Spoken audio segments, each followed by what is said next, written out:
ओम नमः शिवाय। शिव महापुराण रुद्र संहिता सृष्टिखंड अध्याय 18 गुणनिधि ने शिव दर्शन। ब्रह्माए नारदने કહ્યું, જ્યારે આ સમાચાર બ્રાહ્મણના પુત્રને મળ્યા ત્યાં તે પોતાના નસીબ પર રડવા લાગ્યો। હવે શું કરવું, ક્યાં જાઉં? મેં અધ્યયન કર્યું નથી, નિર્ધન છું, મને તો ભીખ માંગતાય નથી આવડતું, મને આવું વ્યસન ક્યાંથી લાગ્યું?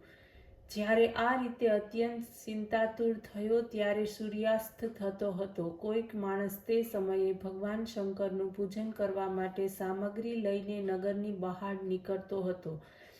તેણે દિવ્ય વસ્ત્રો ધારણ કર્યા હતા, તેની સાથે સેવકો હતા। શિવનું પૂજન કરવા માટે તે આવ્યો હતો। તેણે શિવાલયમાં પ્રવેશ કર્યો, પ્રેમ ભક્તિથી પૂજા કરી શિવજીને વિવિધ પકવાનોના નૈવેદ્ય ચડાવવામાં આવ્યા। સુગંધ ચારે બાજુ ફેલાય। પકવાનની સુગંધથી આકર્ષાઈને ભૂખ તરસથી પીડાતો ગુણનિધિ ત્યાં આવ્યો।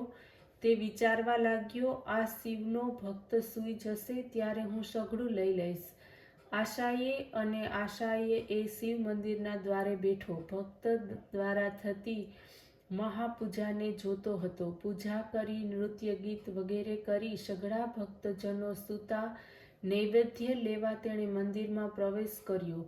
જે કાંઈ પકવાન ચડાવવામાં આવ્યું હતું તે જલ્દીથી લઈને બહાર નીકળતો હતો ત્યારે તેના પગના અવાજથી કોઈક માણસ જાગી ગયો। પકડો પકડોની બૂમો શરૂ થઈ। તેને પકડવામાં આવ્યો। નગરના રક્ષકોએ તેને ફટકાર્યો। મૂર્છા આવી ગઈ અને તે આંધળો થઈ ગયો। હે મુનિ, યજ્ઞદત્તનો પુત્ર નૈવેદ્ય ભક્ષણ કરી શક્યો નહીં। ભાવિ પુણ્યનું બળ હતું, કેવળ આ શિવનો અનુગ્રહ હતો। એટલામાં જ પાસ તથા મુદ્ગર હાથમાં લઈ યમપુરીના યમદૂતો આવ્યા। એટલામાં ઝીણી ઝાડ વડે શોભાયમાન દિવ્ય વિમાન સાથે શિવના પાર્ષદો પણ આવ્યા।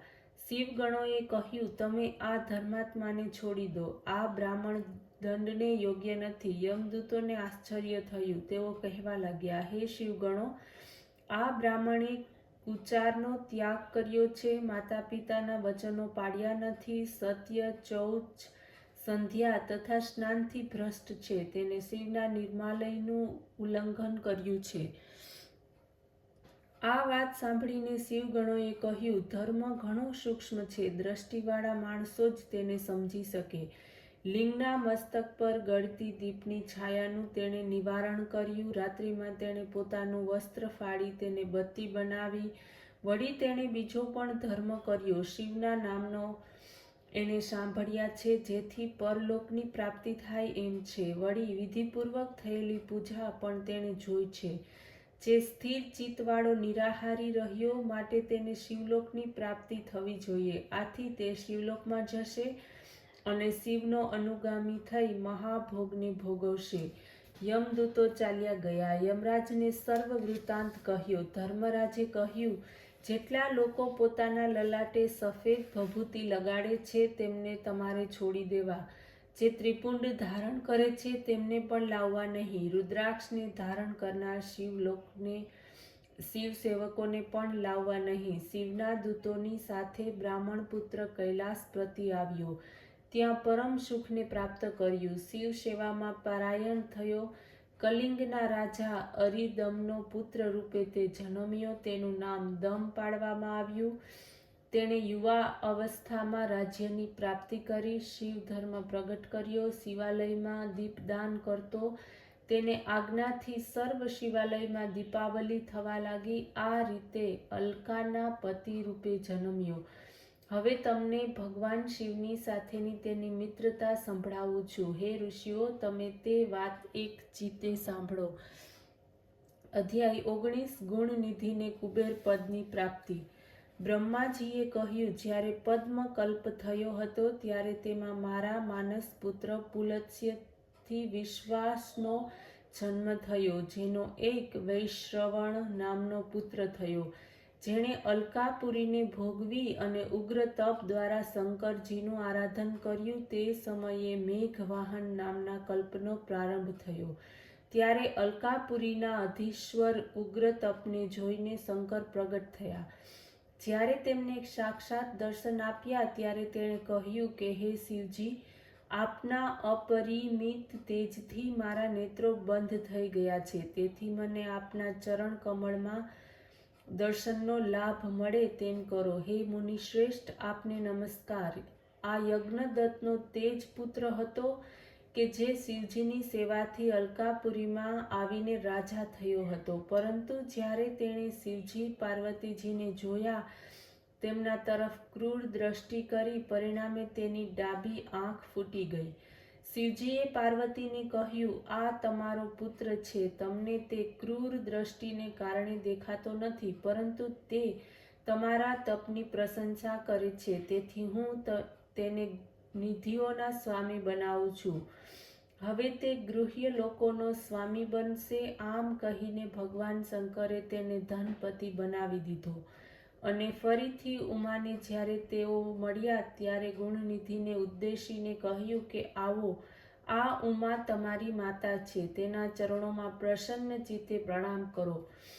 ઉમાને ઉદ્દેશીને ભગવાને કહ્યું, હે દેવી તપસ્વીની, તમો તમારા અંગજ પુત્ર ઉપર પ્રસન્ન થાવો. હવે જગદંબા પાર્વતી પ્રસન્ન થઈને યજ્ઞદત્તના તે પુત્રને તેણે કહ્યું, હે વત્સ, તમારી શિવજીમાં સર્વદા નિર્મલ ભક્તિ થાવો. તમે જે તમારા ડાબા નેત્રથી મારા તરફ જે દ્રષ્ટિ કરી, તેથી તમારું ડાબું નેત્ર નહીં રહે. મહાદેવના વરદાનને કારણે તમે કુબેર બનીને રહો. પછી ભગવાન શંકર વૈશ્વેશ્વર નામના સ્થાનમાં કુબેર તરીકે તેમને મૂક્યા અને પોતે પણ અલકાપુરીની નજીક કૈલાસ નામના સ્થળે નિવાસ કર્યો.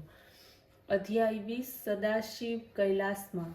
બ્રહ્માજી કહેવા લાગ્યા, નારદ, હવે હું તમને એ વાત કહી સંભળાવું છું કે કુબેર કૈલાસ ઉપર તપ કરવા કેવી રીતે આવ્યા અને તેના તપોબળને લીધે ભગવાન શિવનું ત્યાં કેવી રીતે આગમન થયું.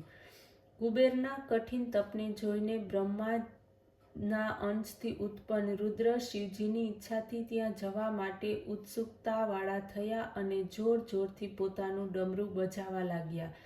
તેનો અવાજ ત્રણેય વ્યાપ્ત થઈ ગયો. વિષ્ણુ અને બ્રહ્માદિક બધા જ દેવતાઓ તથા મુનિઓ, વેદ શાસ્ત્રો અને સિદ્ધો પણ મૂર્તિમંદ થયા તથા ઉપસ્થિત થયા. સાથે જ અસંખ્ય ગણો સહિત પોતાની લાખો કરોડોની સેનાની સાથે શિવજી, બ્રહ્મા, વિષ્ણુ સહિત ઘણા પ્રેમથી રુદ્ર રૂપ શિવજીના દર્શનાર્થે ત્યાં આવી પહોંચ્યા.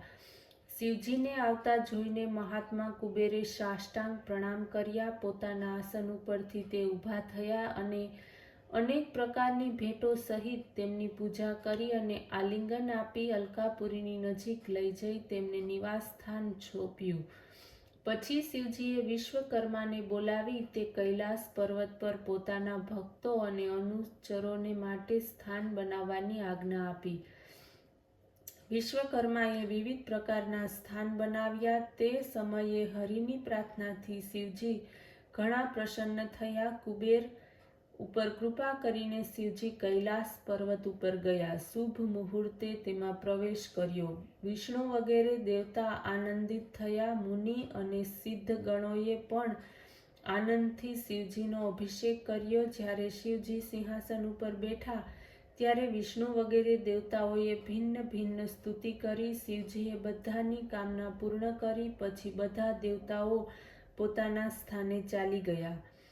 ઇતિ શ્રી શિવ મહાપુરાણ રુદ્ર સંહિતા સૃષ્ટિખંડ સંપૂર્ણ. ઓમ નમઃ શિવાય.